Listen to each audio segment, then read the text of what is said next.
Tad Hargrave from Marketing for Hippies.com with another little hub marketing example. So I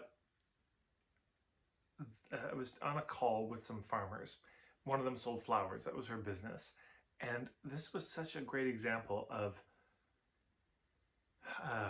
working with hubs. She basically approached Airbnbs and said, would you like fresh flowers for every rental? We can arrange a deal where you'll get a bouquet. Every time somebody comes, there's a fresh bouquet of flowers.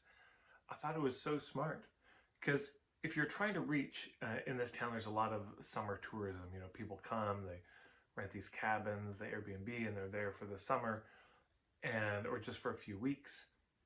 And how do you reach them? I mean, you don't even know who these people are. It's tricky to just reach those people to sell flowers to them. But if instead you say, aha, there's one property, we'll have maybe 10, 20, 30, 40 people staying there over the summer. So that's a hub.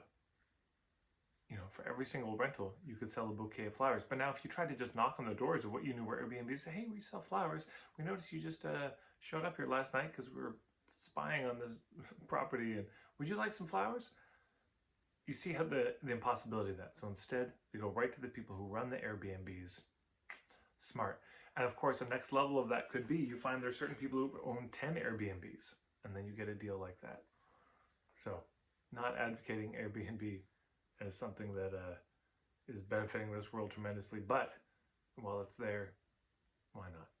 Thanks everybody so much. If you want more about hub marketing, you can check out my hub marketing 30-day program. Just go to marketingforhippies.com/events. Scroll down, you'll see it there. I'll put the link to the program below. And also tons of free resources on hub marketing. marketingforhippies.com/steps, STEPS, step 5. A lot of free stuff. Thanks everybody.